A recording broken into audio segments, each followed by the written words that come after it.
पहली बार grace number का concept लाए हैं, जो कहीं एग्जिट नहीं करता, आपके ब्रोशर पे, आपकी वेबसाइट पे कहीं नहीं था। तो अचानक से आप इस साल लाए, तो आपकी इतनी जिम्मेदारी बनती थी कि रिजल्ट निकलने से पहले ये दिखा देते। तो सारा गांव का बच्चा, शहर का बच्चा, हर कोई मुझे जानता है, मैं उन सब बच्चों के लिए यहाँ पे खड़ा हूँ। फिजिक्स वाला सीईओ अलक पांडे जी हमारे साथ है। जिस तरह से नीट के एग्जाम में हम सब देख रहे हैं, सर स्कैम कहा जा रहा है, जो मार्क्स आ रहे हैं बच्चों के वो काफी ज्यादा चौंकाने वाले हैं।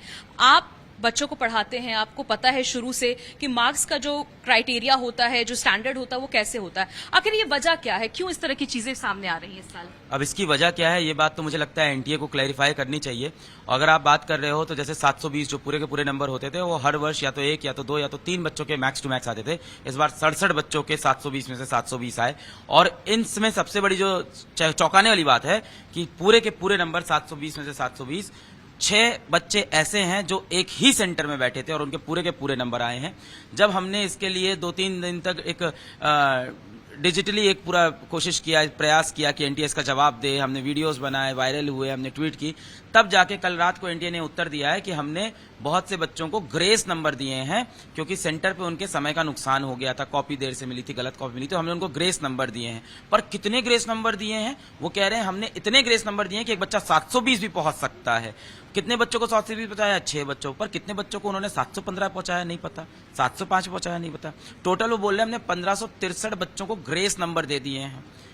अब वो एग्जैक्टली 1563 बच्चे कौन हैं, किस शहर में हैं, किस सेंटर में हैं, उनको कितना ग्रेस नंबर दिया है? 500 नंबर दिया है कि 10 नंबर दिया है? कुछ इसके बारे में क्लैरिफिकेशन नहीं है। लेकिन जो एनटीए की तरफ से प्रेस रिलीज दी गई, उसमें कहा गया है कि सिलेबस में रिवाइज हुआ था और ग्रेस मार्क्स दिए गए और कई सारी वजह बताई गई है। तो क्या इस तरह से होता है कि रिवीजन होने के बाद कुछ चैप्टर्स जो है अगर कम हो जाते हैं, तो ऐसे क्या मार्क्स इस तरह से बढ़ाए जा सकते हैं? देखिए, उन्होंने जो पॉइंट नंबर 2 है उनका ये कि कट ऑफ क्यों हाई गया है, उसमें वो खुद समझा रहे हैं कि पिछले 5 वर्ष का ये रहा नीट का एवरेज नंबर। उन्होंने खुद दिया है डेटा, मैंने नहीं निकाला।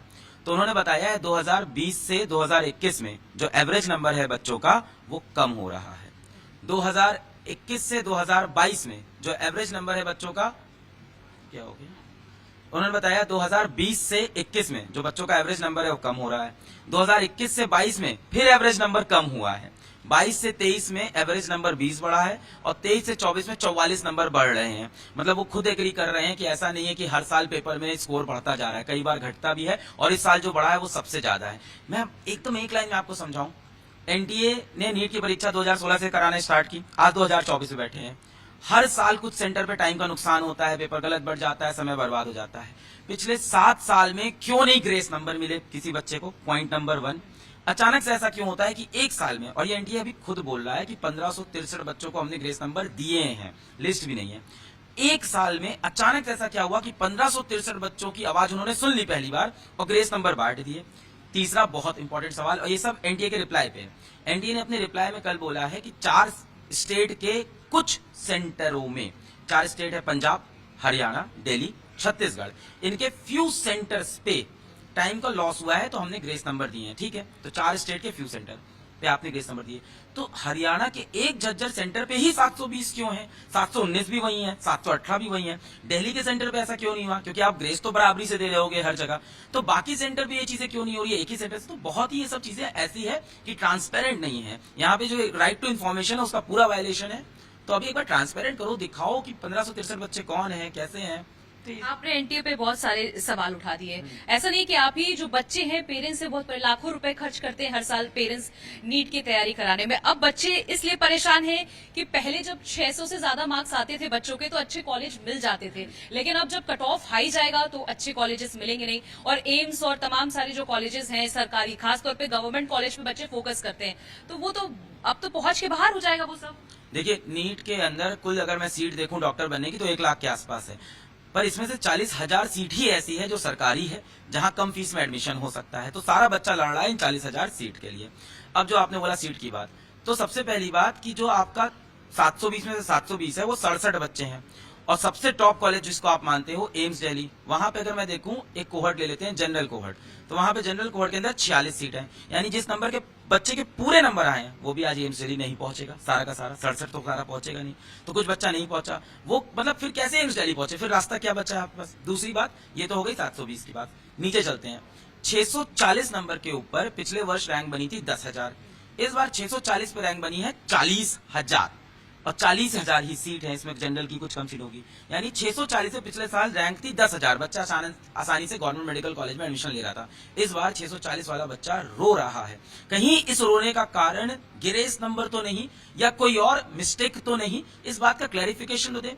एक बड़ा मुद्दा यह भी है कि जब आपने 8 साल में पहली बार ग्रेस नंबर का कॉन्सेप्ट लाए हैं, जो कहीं एग्जिट नहीं करता, आपके ब्रोशर पे, आपकी वेबसाइट पे कहीं नहीं था, तो अचानक से आप इस साल लाए, तो आपकी इतनी जिम्मेदारी बनती थी कि रिजल्ट निकलने से पहले ये दिखा देते या रिजल्ट के साथ दिखा देते। कहां से आया ये? सबको बच्चों को नंबर मिल गए। जब 719 और 718 नंबर आने लगे, तब सबने आवाज उठाई 719 तो आ ही नहीं सकते कभी भी नीट में। तब इन्होंने बोला कि हमने कुछ बच्चों को ग्रेस नंबर दिए, तब भी नहीं बताया कितने को दिए, कैसे दिए। फिर बच्चों ने और आवाज उठाई कि ये 6 बच्चे सेम सेंटर के 720। अब की बार उन्होंने क्लैरिफाई किया, हाँ इन 6 बच्चों को ग्रेस नंबर से 720 मिला है। तो भाई 715 कितने बच्चों को ग्रेस से मिला है, 705 कितनों को मिला है, 700 कितनों को मिला है। तो बहुत ही ना, ये बहुत ही ट्रांसपेरेंट नहीं है सिस्टम, कुछ समझ में नहीं आ रहा है। जितनी बार आप आवाज उठाते हो 2-3 दिन लगता है, तब एक आंसर आता है। सर, आपको लोग जानते हैं, आप फेमस हो, आपने आवाज उठाई, लेकिन बहुत सारे आवाज हैं जो छोटे शहरों में है, वो दब जाते हैं। बच्चे रात दिन मेहनत करते हैं, लेकिन उनकी आवाज उठाने वाला कोई नहीं है। सड़कों पे 10 दिन 15 दिन प्रदर्शन करेंगे, इसका कोई रिजल्ट नहीं है। अब जो एग्जाम दोबारा कराने की मांग चल रही है, आपको लगता है क्या ऐसा होगा या कुछ कानूनी कार्रवाई होनी चाहिए इसके ऊपर? देखिए, पहली बात तो आपने जो कहा कि आवाज उठाने, तो भारत में नीट के जो बच्चे हैं 23 लाख होंगे, उसमें 23 लाख में से मुझे नहीं लगता कि 22 लाख बच्चे ऐसे कम से कम नहीं होंगे जो मुझे नहीं जानते होंगे। तो मैं सब बच्चों के लिए लड़ रहा हूँ। हम फिजिक्स वाला में सबसे ज्यादा उन्हीं बच्चों को पढ़ाते हैं जो गांव से, टीयर 3 से। अभी आपने बोला था लाखों की फीस लग रही है, हमारे यहाँ लाखों की नहीं लगती, 4-5 हजार में तैयारी कराते हैं। तो सारा गांव का बच्चा, शहर का बच्चा, हर कोई मुझे जानता है। मैं उन सब बच्चों के लिए यहाँ पे खड़ा हूँ। तो ऐसा नहीं कि मैं सिर्फ फिजिक्स वाला में जो बच्चे सेलेक्ट हुए उनके लिए खड़ा हूँ। हमारे यहाँ से इस साल ऑल इंडिया रैंक 1 भी आई है, पर उसका कोई नाच गाना सेलिब्रेशन नहीं। मैं उन बच्चों के लिए लड़ रहा हूँ जिनके 650 नंबर है। अब नेक्स्ट स्टेप क्या होगा, ये आपने पूछा। तो अभी हम सबसे पहले एनटीए को एक लीगल नोटिस भेज रहे हैं on the behalf of students, जिसमें हम उनसे भी ये सवाल कर रहे हैं कि आप हमें उन 1563 बच्चे की लिस्ट दीजिए, एनरोलमेंट नंबर दीजिए, सेंटर बताइए, कितने ग्रेस नंबर दिए हैं वो बताइए, एंड इफ पॉसिबल तो आपने कहा है आपके पास सीसीटीवी रिकॉर्डिंग है उन सेंटर्स की कि कितना समय लॉस हुआ। उन्होंने कहा भी हरियाणा में कि हमने सीसीटीवी फुटेज देखा है, लेकिन इस तरह की कोई धांधली नहीं हुई। एनटीए ने ये भी सफाई दी। उन्होंने बोला हमने सारे सेंटर्स, जो 4 स्टेट के फ्यू सेंटर्स हैं जिनका नाम नहीं बता रहे हैं, उन्होंने कहा उन सब पे सीसीटीवी रिकॉर्डिंग हमने कंफर्म किया है, तो उसको पब्लिक करें, पब्लिक इन्फॉर्मेशन में इस चीज को लेके आए। सबसे पहला ये लीगल नोटिस देंगे। अगर वो उसका इंस्टेंट रिप्लाई देते हैं, जो हम उम्मीद कर रहे हैं उनको देना चाहिए, हमारी उनसे उम्मीद है, तो बहुत अच्छी बात है। हम उस लिस्ट को देखेंगे, हम ये देखेंगे कहीं कोई एक ऐसा बच्चा तो नहीं छूटा है जिसको ग्रेस नंबर मिले हैं और वो इस लिस्ट से गायब है। ऐसा निकलता है तो उसके बाद फिर इस लिस्ट के ऊपर भी सवाल उठ सकते हैं। और अगर ये लिस्ट वो नहीं देते हैं, देने में फेल होते हैं या समय लगाते हैं, तो समय बहुत इंपॉर्टेंट है अभी, क्योंकि अभी काउंसलिंग शुरू हो जाएगी। तो इसके बाद हम लोग डेफिनेटली सुप्रीम कोर्ट मूव कर एक जाएंगे। आखिरी सवाल सर ये है कि जिस तरह से 25 लाख बच्चे बैठे हैं, अब कुछ बच्चों से मैं भी मिली हूँ मेडिकल की जो तैयारी कर रहे हैं, उनका ये कहना है कि अगर इस बार बच्चे कॉलेजेस में नहीं जाते हैं तो अगले साल संख्या तो बहुत ज्यादा बढ़ जाएगी बैठने वालों की, तो सिलेक्शन कैसे होगा? चलिए, संख्या 2-3 लाख बढ़ जाएगी। पता है दिक्कत क्या है? दिक्कत इन्होंने खुद से एक नया रास्ता खोल दिया कि जिस सेंटर पे टाइम का नुकसान होगा वहां ग्रेस नंबर मिलेंगे। सेंटर 4700, नेक्स्ट ईयर कम से कम 4900 हो जाएंगे। अब इतने जगह ग्रामीण एरिया में सेंटर्स हैं, हर जगह सीसीटीवी पॉसिबल नहीं है।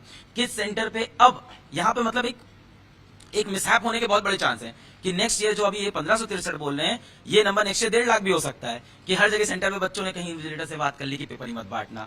अब आप प्रूफ कैसे? आपने एक रास्ता नया खोल दिया जो 8 साल से नहीं था कि समय का नुकसान करो और फ्री के नंबर लेके चले जाओ और नीट में आपकी सीट पक्की हो गई। तो ये जो रास्ता खोल दिया इन्होंने, कल के नोटिफिकेशन में भी ये क्लैरिफाई नहीं किया कि हम अगले बार से ऐसा कोई चीज लेके नहीं आएंगे। इन्होंने ये भी नहीं बताया कि हमने क्या एक्शन लिए उन सेंटर के ऊपर जहां लेट हुआ, क्या कारण थे कि लेट हुआ, क्या हम स्टेप्स लेंगे कि अगली बार ये ना हो। तो ये तो एक बड़ा अच्छा रास्ता खुल गया कि आप सेंटर पे जाओ और इन्विजिलेटर से किसी तरह से बात कर लो कि 15 मिनट पेपर मत बांटना, मेरे को ग्रेस नंबर मिलेंगे, मैं तो नीट निकाल ले जाऊंगा। अच्छा, ऐसा क्यों हुआ? मतलब लोग अलग अलग बातें सोशल मीडिया पे कही जा रही हैं, क्या कोई रैकेट है क्या इसके पीछे? इस तरह के स्कैम्स, आखिर कैसे पेपर लीक हो जाता है और रिजल्ट से पहले ही रिजल्ट आ जाता है? जो तारीख दी गई थी 14 तारीख, 4 जून को रिजल्ट आता है। क्यों इस तरह की जो चीजें हैं ये अचानक से तो नहीं हो सकती? हाँ, तो नीट की हिस्ट्री में बहुत सी चीजें इस बार पहली बार हुई है कि 14 जून का रिजल्ट 4 जून को आ गया अचानक से। रिजल्ट आया 67 बच्चे 720, एक सेंटर से 6 बच्चों के 720 नंबर आए हैं। मैथ से इसकी प्रोबेबिलिटी है कि ये 1 करोड़ साल में एक बार हो सकता है, जो कि इस बार इंडिया ने कर दिया है। तीसरी चीज ये होती है कि आप कहते हो कि हमने ग्रेस नंबर का नया कॉन्सेप्ट इंट्रोड्यूस किया जो 8 साल में नहीं था। चौथी चीज ये होती है, इसको आप कहते हो कि ये बेस्ड है सुप्रीम कोर्ट की, माननीय सुप्रीम कोर्ट के 2018 के फैसले में, जिसने सुप्रीम कोर्ट ने कहीं ये नहीं बोला है कि इस फैसले को बाकी किसी एग्जाम पे लगाना। ये फैसला क्लैट एग्जाम के लिए दिया गया था, जो ऑनलाइन मीडियम का एग्जाम था, जिसमें 60,000 बच्चे बैठते हैं और जिसका नेचर नीट से बिल्कुल लगे। यहाँ 23 लाख बच्चे बैठते हैं, ऑफलाइन है, और वहां कहीं नहीं लिखा है इसको नीट के लिए इस्तेमाल करना है। तो आप उस नोटिफिकेशन को यहाँ पे उस जजमेंट को यहाँ पे इस्तेमाल कर रहे हो। अब क्यों ये हुआ, क्या ये हुआ, क्या इंटीग्रिटी पे सवाल उठाना चाहिए? मुझे लगता है कि ऐसा मैं अभी नहीं करना चाहिए इंटीग्रिटी, क्योंकि बहुत से बच्चे हैं जो उम्मीद करते हैं एजुकेशन सिस्टम से, बिलीव करते हैं एजुकेशन सिस्टम पे, वो पूरी तरह से टूट जाएगा। और इसीलिए मैं एनटीए से यही रिक्वेस्ट कर रहा हूं कि we have to keep this belief of the students and the nation in the education system. मतलब मेरे को लगता है इस समय education minister should have came for a press conference and at least उनको बताना चाहिए था कि क्या हुआ है, कैसे हुआ है। एक प्रेस कॉन्फ्रेंस एजुकेशन मिनिस्टर की, भाई नीट से डॉक्टर बना रहे हैं आप, 23 लाख बच्चा पेपर दे रहा है, what's more important in the education system than this? So education minister should have come front and given a statement about this कि वो एनटीए में क्या मेजर ले रहे हैं, वो क्या फाइंडिंग है, क्या उनको मिल रहा है। और एनटीए को अपनी तरफ से प्रोएक्टिव होना चाहिए, रिएक्टिव नहीं कि 3 दिन आंदोलन करेंगे, हम लोग वीडियोस बनाएंगे, ट्वीट करेंगे, तब जाके एक छोटा सा वहां पे क्लैरिफिकेशन दे देंगे, वो भी ऐसा टेढ़ा मेढ़ा सा देंगे कि जिससे कुछ निकल के नहीं आ रहा है। तो प्रोएक्टिवली उनको खुद से सब सामने रख देना चाहिए, प्रेस कॉन्फ्रेंस करके, देखिए इतने बच्चों को हमने ग्रेस दिए, ये हमारा मेथड था, ये ऐसा है, अब आप सुप्रीम कोर्ट में इसको चैलेंज करना हो तो चैलेंज कर लीजिए, ये डन एंड डस्टेड कर देना चाहिए। तो हमारा तो यही है, हम अभी सबसे पहले एक लीगल नोटिस भेजेंगे, अगर वो उसका आंसर करते हैं तो अच्छी बात है, हमें जस्टिफाइड लगता है तो ठीक है, जिसके चांसेस बहुत लो हैं। अगर वो आंसर नहीं करते हैं तो कल हम लोग सुप्रीम कोर्ट मूव कर जाएंगे। तो आप देखिए, अलग पांडे है जिनका कहना है कि लीगल नोटिस देने की तैयारी की जा रही है, क्योंकि ये बच्चों के भविष्य का सवाल है, और अगर लीगल नोटिस का जवाब नहीं आता है तो सुप्रीम कोर्ट भी मूव कर सकते हैं। भावना किशोर, टाइम्स रणभारत के लिए।